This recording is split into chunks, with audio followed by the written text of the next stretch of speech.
Hey there, curious minds, and welcome back to the Deep Dive. Today we're embarking on a fascinating journey into one of the body's most intricate communication networks, the endocrine system. Absolutely. Think of it as the body's hidden symphony. Yeah, where hormones act as these tiny, powerful messengers, kind of orchestrating everything from our mood to our metabolism. We've taken a deep dive into a key chapter from Understanding Pathophysiology, 7th edition, focusing specifically on alterations of hormonal regulation. It's a really crucial area. It is. And our mission for this deep dive is basically to give you a shortcut to being well-informed about how these delicate hormonal balances can, well, go awry. Right. We'll try to uncover the major concepts, the underlying mechanisms, and some really surprising clinical examples. All in clear language, hopefully, so you can follow along without needing the textbook right in front of you. Exactly. Guiding you through this complex, invisible world. That's right. And when this internal symphony goes out of tune, the effects can be pretty profound. We'll see that, the vast majority of problems stem from either too much or too little hormone. That's the main thing. Okay. But also, sometimes it's the target cells that just aren't getting the message properly, or maybe they're getting the wrong one. It's really a whole cascade of effects from what might seem like small initial changes. Okay, let's unpack this right from the start then. Our sources tell us there are two primary ways hormone levels can get significantly out of whack, right? Elevated or depressed. What are these foundational mechanisms? Yeah, essentially it boils down to two main categories. Either inappropriate amounts of hormone reaching the target cell, Okay. or the target cell responding inappropriately. Got it. So the amount or the response. Exactly. When we talk about inappropriate amounts, think of like a production line with a faulty switch. Right. The endocrine glands themselves might be overproducing or underproducing. Maybe there's a tumor, or maybe those intricate feedback systems that are designed to keep things balanced fail. The checks and balances aren't working. Precisely. And sometimes hormones are even produced by non-endocrine sources, what we call ectopic production. Like a rogue tumor making hormones. Exactly. Or there could be issues with how hormones are transported in the bloodstream, maybe not enough building blocks, or problems with their carrier proteins, that sort of thing. So the hormone might be there, but the cell isn't getting the message properly, or maybe it isn't equipped to interpret it. Exactly right. For that second category, the inappropriate response by the target cell, the problem is often at the cell's surface, its receptors. Think of them like antennas. Okay. A cell might have too many or too few of these antennas, or they could be faulty, insensitive, or even blocked by antibodies. Like static interfering with a radio signal. Yeah, that's a good analogy. Or the issue could be inside the cell. The internal machinery that's supposed to act on the hormones message things called second messengers, like HAMP, maybe that isn't working correctly. So the signal gets in, but the cell can't act on it. Right. Or the cell just responds abnormally because its internal enzymes or proteins are altered. Okay. Moving up the chain then to the master regulators, the hypothalamus and pituitary gland. The command center, basically. What happens when this crucial connection gets disrupted? Well, yeah, it is like the command center. And the most common problem there is an interruption of the pituitary stalk. The connection between the two. Exactly, that vital link. Damage from lesions, head injuries, surgery, tumors, they can sever this connection. And the consequence? When that happens, the hypothalamus can't send its precise signals down to the pituitary.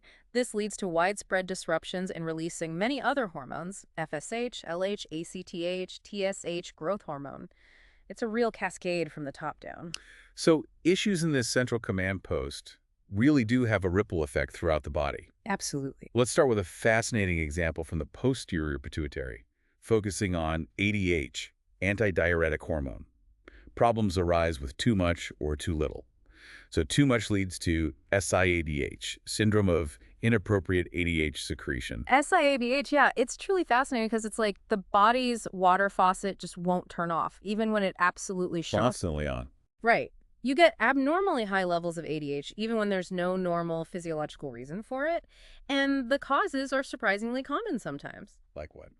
Well, ectopic production by tumors is a big one, certain lung or pancreatic cancers, for instance. But even things like pneumonia or CNS issues like meningitis can trigger it. And sometimes even medical treatments or surgeries can inadvertently cause it. Precisely.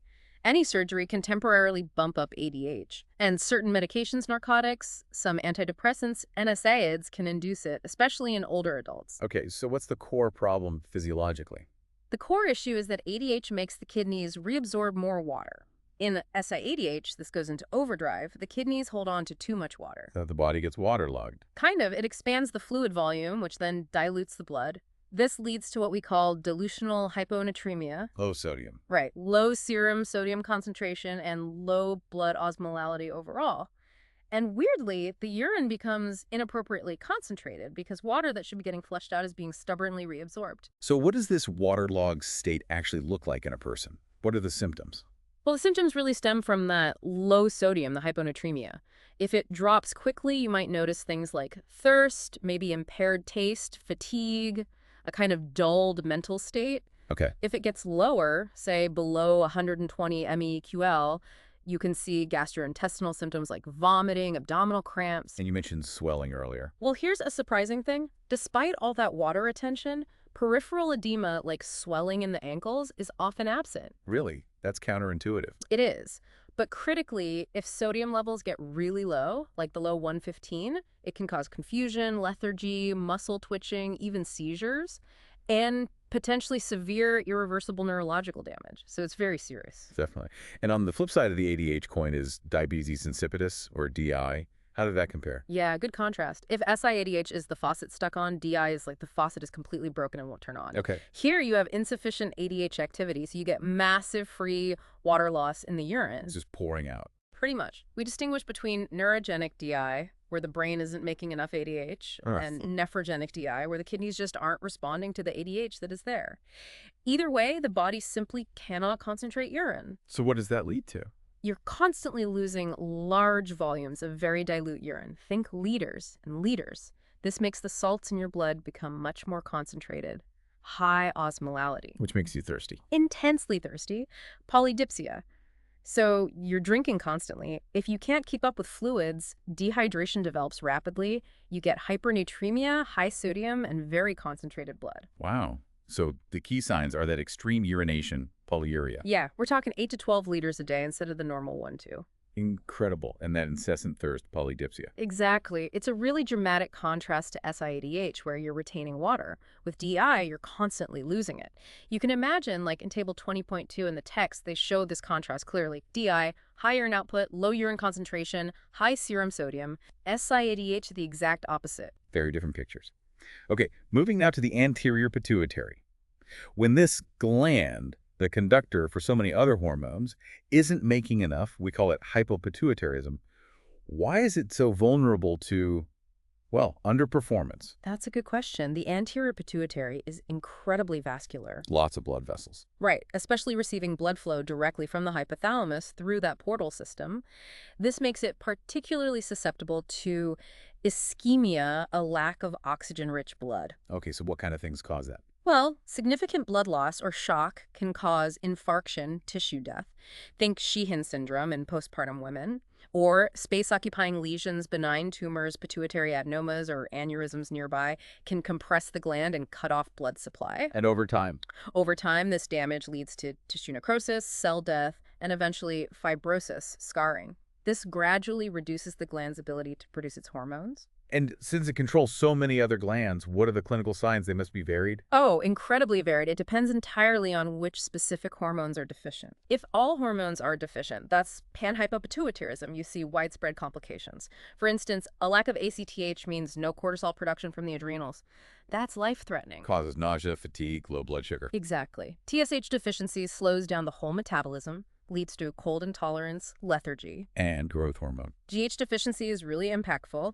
In children, obviously, it causes growth failure, what used to be called pituitary dwarfism. Figure 20.2 in the book visually contrasts this. Okay. And in adults? In adults, chronic GH deficiency is more subtle but still significant. Increased body fat, decreased muscle mass, osteoporosis, dry skin, even psychological issues like depression and fatigue. Wow. Okay, so what about when the anterior pituitary overproduces hormones, often caused by pituitary adenomas, right? Yes, these are usually benign, slow-growing tumors. Some are hormonally silent, meaning they don't secrete excess hormones. But the bigger ones? The larger ones, macroadenomas, cause problems in a couple of ways. One, They can autonomously secrete excess hormones, just pumping them out without listening to the body's feedback signals. Ignoring the controls. Right. And two, their sheer size can press on the surrounding healthy pituitary cells, actually suppressing other hormone secretions. So you might get too much of one hormone and too little of another. And that local expansion, the pressure, can have broad effects too. Absolutely. Imagine this growing mass in a tight space. It can push on the optic chiasm, where the optic nerves cross. Causing vision problems. Exactly. Visual field impairments, even temporary blindness. If it extends sideways into the cavernous sinuses, it can mess with cranial nerve function. Right. And if it pushes upwards towards the hypothalamus, it can even disturb really fundamental things: wakefulness, thirst, appetite, temperature regulation. So symptoms can really range from headaches and vision changes to very specific hormonal imbalances. What's a classic example of this kind of hypersecretion? A really classic and visually striking example is acromegaly. Right, from too much growth hormone. Yes, continuous excessive exposure to growth hormone, GH, and also IGF-1, insulin-like growth factor 1. It's almost always caused by a GH-secreting pituitary adenoma, usually diagnosed in middle age. And it's progressive. Very slowly progressive. But if it's untreated, it can significantly decrease life expectancy because of complications like heart disease, stroke, or diabetes. Now, here's where it gets really interesting. You mentioned the visual contrast earlier. Yeah. How does this excess GH manifest differently in children versus adults? It's a critical distinction, absolutely. In children and adolescents whose epiphyseal plates, the growth plates in their bones, haven't closed yet. They can still grow taller. Right. So too much GH leads to what's called giantism. You can get individuals reaching incredible heights, like 8 or 9 feet tall. Again, figure 20.2 shows that contrast. Okay. But in adults? In adults, those growth plates have fused, so the excess GH and IGF-1 can't make them taller. Instead, it causes connective tissue proliferation and bony proliferation. So they grow outwards. In a way, yes. You see that characteristic enlargement of the face, hands, and feet. A protruding jaw, a prominent forehead. The features become quite coarse. Figure 20.3 shows this really well. It dramatically alters their physical appearance over time. And beyond these physical changes, what else does GH excess do? Oh, it profoundly impacts metabolism. You see hyperglycemia, high blood sugar. The body tries to compensate with more insulin, but eventually you get insulin resistance, often leading to full-blown diabetes mellitus. Cardiovascular effects too. Significant ones. Hypertension, an enlarged heart cardiomegaly, and eventually left ventricular heart failure are common. It also affects kidney function, causing mild hyperphosphatemia. And the clinical signs really paint a picture, don't they? They do. Yeah. Enlarged tongue, coarse skin and body hair, enlarged and overactive sweat glands from the connective tissue changes, the bony proliferation we talked about. Ribs can elongate, leading to a barrel-chested look. Nerve entrapment is common too, causing weakness or sensory changes. And the skillful changes. They're permanent. Largely, yes. Treatment surgery, radiation, medications can halt the progression and often improve the cardiovascular and metabolic issues. But the skeletal abnormalities, unfortunately, don't reverse. It really drives home how deeply these hormonal imbalances can reshape our very structure. Definitely. Okay, shifting focus now to the thyroid gland, the body's metabolic thermostat. What are the general categories of thyroid dysfunction? Right, the thyroid. Disorders here typically come from the thyroid gland itself. We call those primary issues. Or they can stem from the pituitary or hypothalamus, which are central or secondary issues. But autoimmunity plays a big role. A huge role. Many primary thyroid diseases are autoimmune. The body's immune system basically gets confused and attacks the thyroid. In different ways. Yeah. Sometimes it leads to destruction of thyroid tissue, causing hypothyroidism and underactive thyroid. Hashimoto thyroiditis is the big one there. Okay. Other times, the immune system actually stimulates the thyroid to overproduce hormones, leading to hyperthyroidism and overactive thyroid. Graves' disease is the classic example of that. Let's dive into hyperthyroidism first, that state of excessive thyroid hormone, TH. What's driving this metabolic overdrive? Well, the clinical features of hyperthyroidism are pretty much all about a ramped-up metabolic rate. Everything speeds up. Exactly. Increased heat production, you feel hot all the time. Heightened sensitivity of the sympathetic nervous system, that fight or flight response is sort of always on. So symptoms reflect that. Definitely. Weight loss, even though you might be eating more because you're burning calories so fast. Rapid heart rate, nervousness, anxiety, heat intolerance, excessive sweating. Figure 20.6 in the text lists these out clearly. And the most common form, Graves' disease, is autoimmune. How does the body attack itself into overdrive there? Graves is fascinating. It's a type 2 hypersensitivity reaction. The body produces these rogue antibodies, thyroid-stimulating immunoglobulins, or TSIs. Okay. And these TSIs mimic the normal TSH hormone from the pituitary. They fit into the TSH receptors on the thyroid gland and just constantly stimulate it. Like putting the accelerator to the floor and keeping it there. Exactly. It completely overrides the normal regulatory feedback loop. So the thyroid gland enlarged, that's the goiter, and just pumps out excessive TH. Figure 20.8 illustrates this beautifully. And Graves has some really distinct clinical features, besides the general hyperthyroidism. It does. The most striking is ophthalmopathy. This includes functional things like lid lag, but also infiltrative changes leading to exophthalmos. The bulging eyes. Right, the protrusion of the eyeball. You can see pictures, like figure 20.7a, showing quite pronounced exophthalmos, often comes with swelling around the eyes, periorbital edema, maybe double vision. The skin changes. Yeah, dermopathy, also called pretibial myxedema. This is subcutaneous swelling, usually on the front of the lower legs. The skin looks thickened, maybe reddish, kind of lumpy. Figure 20.7b shows what that looks like. It's due to excessive hyaluronic acid deposition. And there's a serious complication to be aware of. Yes. Thyrotoxic crisis, or thyroid storm. It's rare, thankfully, but incredibly dangerous.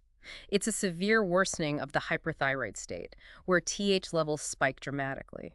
It can be fatal within 48 hours if not treated aggressively, often triggered by stress in someone with untreated or partially treated Graves. Scary stuff. Okay, now for the other side of the coin. Hypothyroidism. Deficient TH production. You said this is the most common thyroid disorder. It is, yes. Much more common than hyperthyroidism. And it sounds like the body just slows way down. That's a good way to put it. Most cases are primary hypothyroidism. The thyroid gland itself fails. This leads to decreased TH levels, and in response, the pituitary tries to stimulate it more, so TSH levels go up. And the most common cause is autoimmune again. Yes, Hashimoto disease or autoimmune thyroiditis. Here, the immune system gradually destroys thyroid tissue. Other causes include loss of thyroid tissue after treatment for hyperthyroidism, certain medications, or iodine deficiency, though that's less common where iodine is supplemented. So how does this generally affect the body? It impacts nearly all body systems, often very insidiously, creeping up slowly. Decreased TH lowers energy metabolism and heat production. So you feel cold. Cold intolerance is classic. Lethargy, fatigue, a low basal metabolic rate, maybe a slightly lowered body temperature. If you look at figure 20.6 again, you can almost see the opposite symptoms to hyperthyroidism. Weight gain despite maybe decreased appetite, slow heart rate, fatigue, dry skin. And a key sign of severe, long-standing hypothyroidism is myxedema. What exactly is that? Myxedema isn't just simple swelling. It results from altered connective tissue in the skin and other tissues. These protein and mucopolysaccharide complexes bind water, causing this characteristic non-pitting boggy edema. Where does it typically show up? Often around the eyes, giving a puffy appearance. Also hands, feet, and in the hollows above the collarbones. Figure 20.9 shows this facial puffiness. It can also thicken the tongue and mucous membranes, leading to thick, slurred speech and hoarseness. And it can become an emergency. Yes, myxedema coma is a life-threatening medical emergency. Severely diminished level of consciousness, profound hypothermia, hypoventilation, low blood pressure, low blood sugar. It requires urgent treatment. Really highlights the importance of thyroid hormone. Absolutely. And I should quickly mention congenital hypothyroidism again. Right, in infants. Yes. Absence of thyroid tissue or problems with hormone synthesis from birth. Since TH is absolutely essential for fetal growth and especially brain development, untreated congenital hypothyroidism leads to severe developmental delays, cognitive disabilities, stunted growth. Early screening and prompt treatment with levothyroxine are critical for a good outcome. Absolutely crucial. Okay, let's move slightly adjacent to the parathyroid glands. Tiny glands, but crucial for calcium regulation. What happens with hyperparathyroidism? Too much parathyroid hormone, PTH. Right, 4 tiny glands, usually on the back of the thyroid. Hyperparathyroidism means they're secreting more PTH than normal, which typically leads to hypercalcemia, high calcium in the blood. And there are different types. Yes. Primary hyperparathyroidism is the most common endocrine disorder, actually. It's usually caused by a benign tumor, an adenoma, in one of the glands. The key here is that the gland is pumping out excess PTH inappropriately. It's not responding to the high calcium levels that should normally shut it down. So calcium keeps rising. Exactly. PTH pulls calcium out of bones, that's bone resorption, and increases absorption from the gut.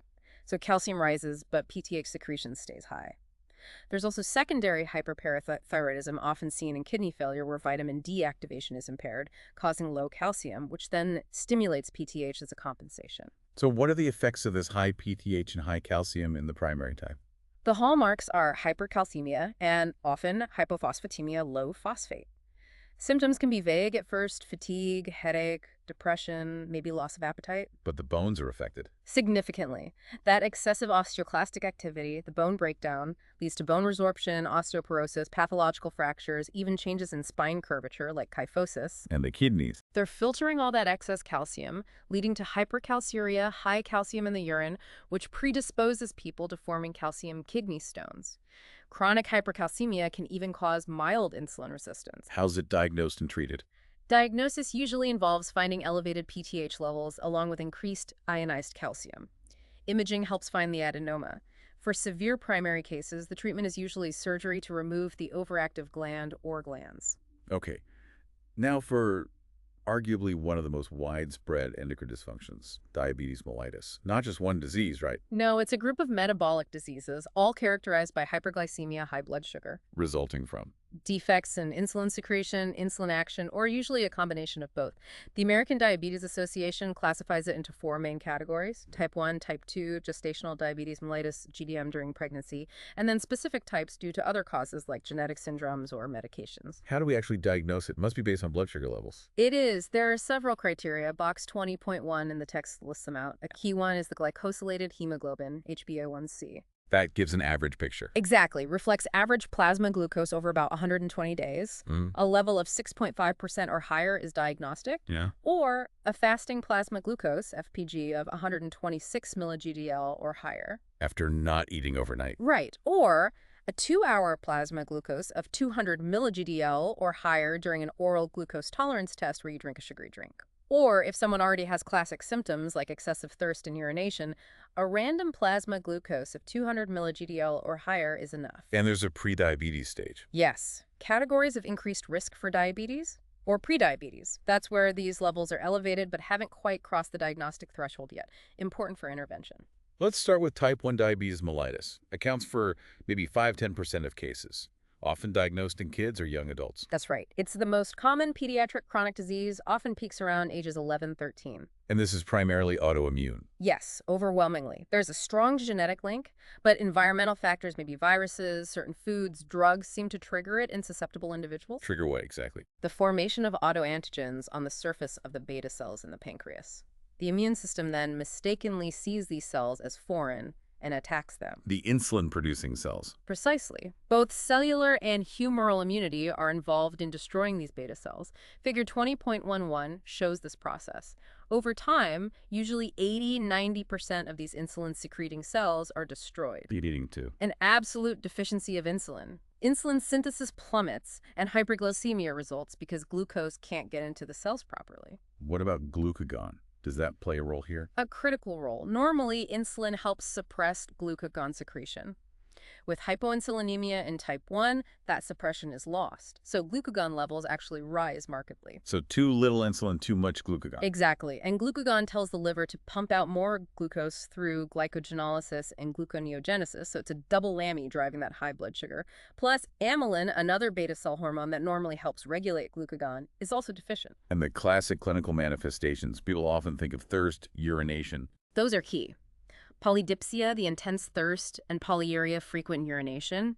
That's due to osmotic diuresis, where high glucose in the urine pulls water out with it. Makes sense. Then there's polyphagia, excessive hunger, because even though there's lots of glucose in the blood, the cells are starving because it can't get in without insulin. And weight loss. Yes, significant weight loss often occurs from the fluid loss, and also because the body starts breaking down fats and proteins for energy since it can't use glucose effectively. Fatigue, recurrent infections, slow wound healing, visual changes are also common. Table 20.4 summarizes these well. How is type 1 managed? Is there a way to stop the autoimmune attack? Unfortunately, there are currently no approved treatments to actually prevent that beta cell destruction, though research is ongoing. So management is really focused on comprehensive glucose control. Meaning insulin. Yes, insulin therapy is essential, along with careful meal planning, a regular exercise regimen, and frequent blood glucose monitoring. There are various types of insulin and delivery systems now. Okay. Now, type 2 diabetes mellitus. This is the most common form, right? Yeah. Affecting the vast majority of adults with diabetes. By far the most common. Affects millions, often linked to genetic factors combined with environmental influences. Obesity is a huge one. Hypertension, physical inactivity. And the core problems here are different from type 1. Yes, the core pathophysiological mechanisms are insulin resistance and, eventually, decreased insulin secretion by the beta cells. Figure 20.23 illustrates this interplay. Insulin resistance, meaning the body's cells don't respond well to insulin. Exactly. Insulin-sensitive tissues like the liver, muscle, and especially fat don't respond optimally. Think of it like the key doesn't quite turn the lock smoothly anymore. And obesity is a major driver of this. A massive contributor. There are several mechanisms. Fat tissue, especially abdominal fat, isn't just inert storage. It releases substances called adipokines. Some, like increased leptin and decreased adiponectin, promote inflammation and decrease insulin sensitivity. Also, high levels of free fatty acids, FFAs, released from fat stores, interfere with insulin signaling inside cells. Inflammation, too. Yes, chronic low-grade inflammation originating from adipose tissue induces insulin resistance and can actually harm the beta cells over time. Mitochondrial dysfunction might play a role too. And interestingly, the state of hyperinsulinemia itself, which occurs as the body tries to compensate, might actually decrease the number of insulin receptors on cells over time. So the body tries to compensate by making more insulin, but eventually the beta cells can't keep up. That's exactly it. Compensatory hyperinsulinemia can keep blood sugar normal for years, sometimes decades. But eventually the beta cells start to wear out. Beta cell mass and function decline, leading to a relative insulin deficiency. Not absolute like in type 1, but not enough to overcome the resistance. Does glucagon play a role here too? It does. Glucagon concentration also tends to increase in type 2. The alpha cells that make glucagon become less responsive to glucose suppression, and amylin secretion is deficient here too. Even hormones from the gut, like incretins, GLP-1, which normally boost insulin secretion after meals, don't work as well. I heard the kidneys also play a role in type 2, something about glucose reabsorption. They absolutely do. Normally, the kidneys filter glucose, but then reabsorb almost all of it back into the blood using a transporter called SGLT2 in the proximal tubules. Okay. In type 2 diabetes, even when blood glucose is really high, SGLT2 keeps right on reabsorbing it, contributing to the hyperglycemia. There's a did you know box about this in the text. So new drugs target this. Exactly. Medications called SGLT2 inhibitors block this transporter. This prevents glucose reabsorption, so the excess glucose gets excreted in the urine. This lowers blood glucose, often causes some weight loss, and can even lower blood pressure. These drugs have shown benefits for diabetic heart disease, too. So type 2 diabetes really involves multiple organs, doesn't it? Very much so. Figure 20.13 provides a great visual of how the brain, pancreas, liver, gut, muscle, fat tissue, and kidneys all contribute to the chronic hyperglycemia and its consequences. It's a complex interplay. And the clinical signs of type 2 are often less obvious initially than type 1. Often, yes. They can be quite nonspecific. Fatigue, itching, pruritus, recurrent infections like yeast infections, visual changes, maybe some tingling or numbness from neuropathy. People are frequently overweight or obese, have dyslipidemia, abnormal blood fats, and hypertension, the metabolic syndrome cluster. So it might be discovered during routine screening. Frequently. Or sometimes, unfortunately, it's diagnosed when complications like coronary artery disease, peripheral artery problems, or retinopathy have already started to develop. How is type 2 diabetes managed? Lifestyle must be key. Hugely important, especially for those with prediabetes. Lifestyle interventions, diet changes, increased physical activity, weight loss are the first line and can sometimes prevent progression. And if that's not enough, then oral hypoglycemic agents are usually added. Metformin is typically the first choice. If blood sugar targets still aren't met, other classes of drugs might be added, like those GLP-1 receptor agonists we mentioned, or SGLT2 inhibitors. And because beta cell function often continues to decline over time, many people with type 2 eventually require insulin therapy as well. Okay. Briefly, what about gestational diabetes mellitus, GDM? GDM is defined as any degree of glucose intolerance with onset or first recognition during pregnancy. usually diagnosed in the second or third trimester. Important to screen for. Very important, especially for women with risk factors. And it's crucial to monitor them postpartum because GDM significantly increases the risk of developing type 2 diabetes later in life. Careful glucose control during pregnancy is vital for both mother and baby. Got it.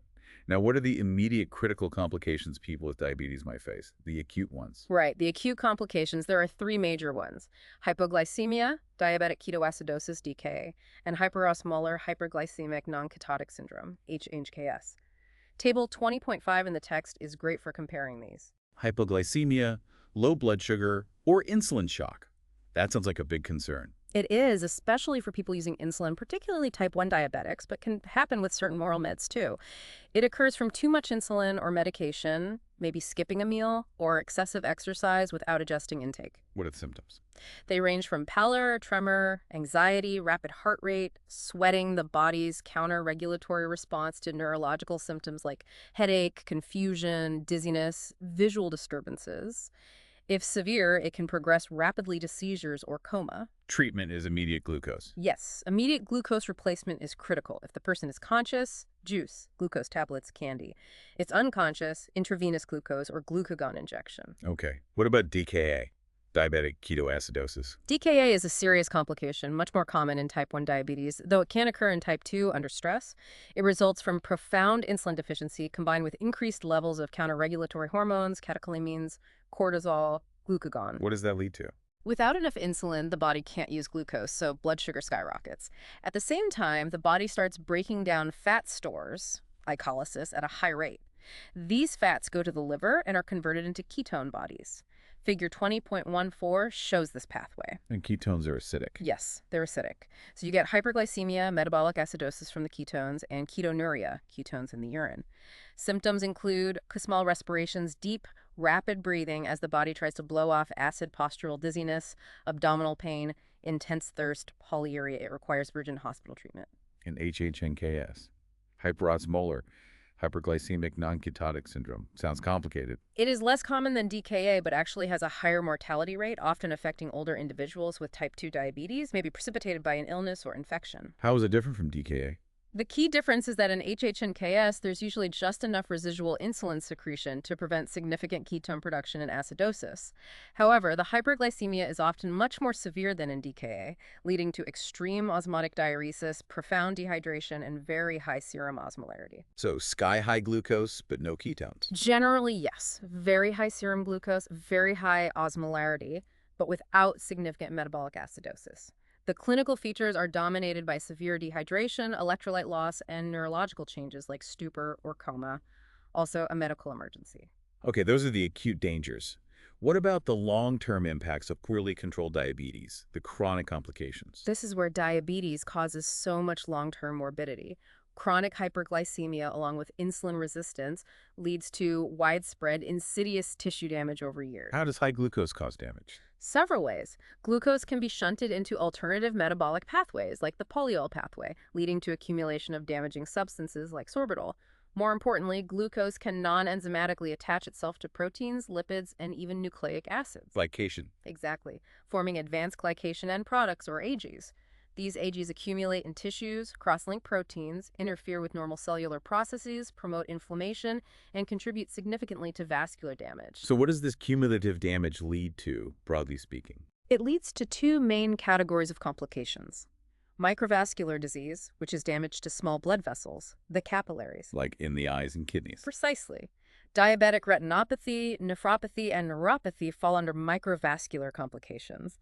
And then there's macrovascular disease, which is damage to the larger blood vessels. Arteries, leading to heart attack and stroke. Yes. Accelerated atherosclerosis leading to coronary artery disease, peripheral vascular disease, and cerebrovascular disease.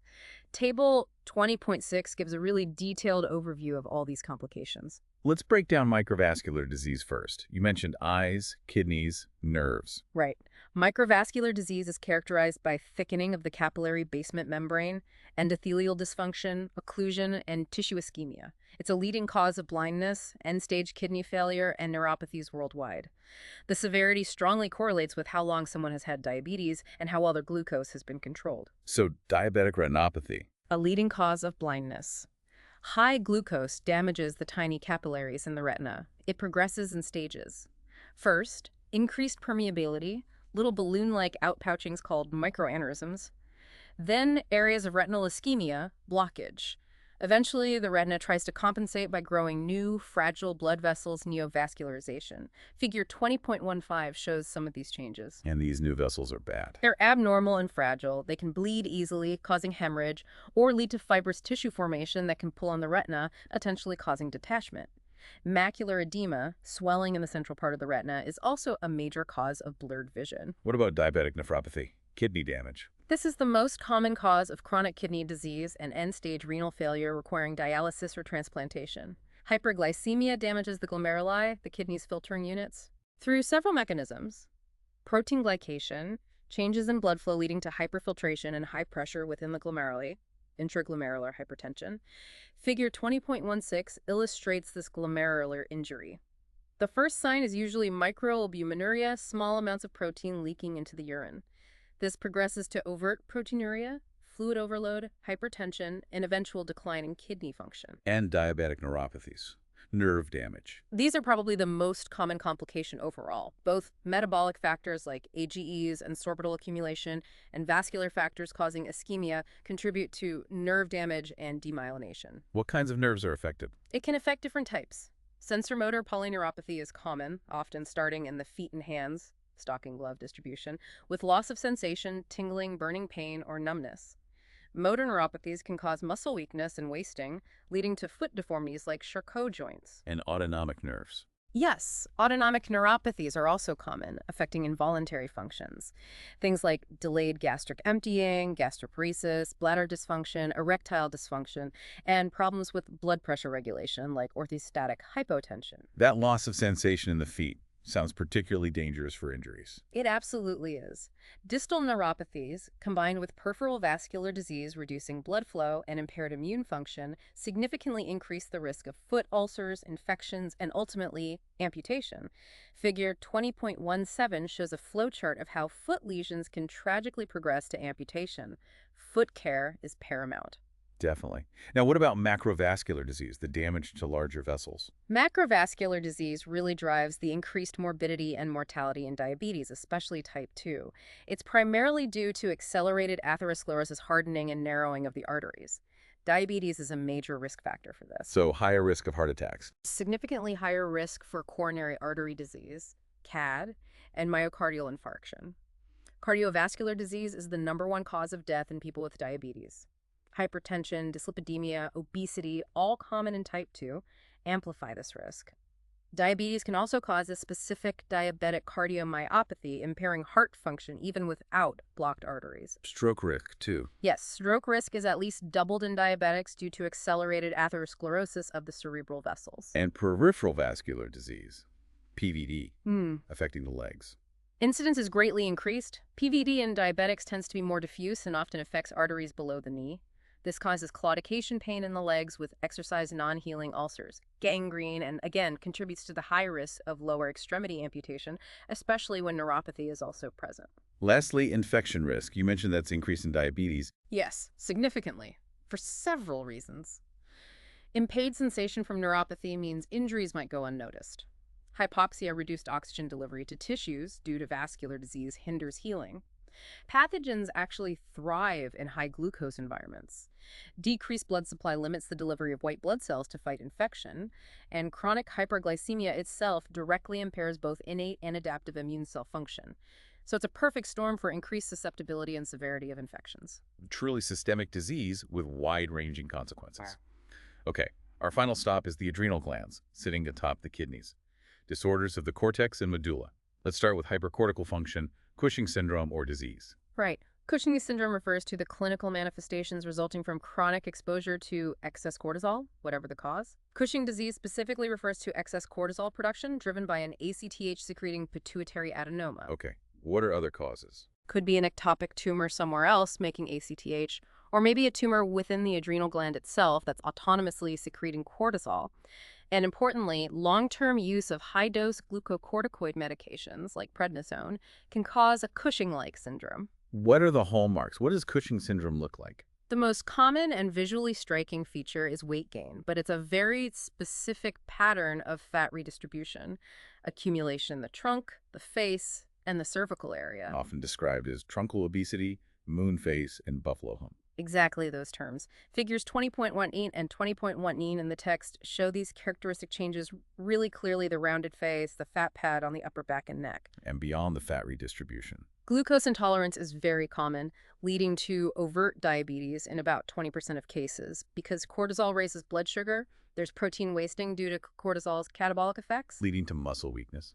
Yes, muscle weakness, thinning limbs, and osteoporosis, which increases fracture risk. The skin becomes thin, fragile, bruises easily, and you often see those characteristic purple striae stretch marks, usually on the abdomen. Other effects. Hypertension is common, hypokalemia, low potassium can occur.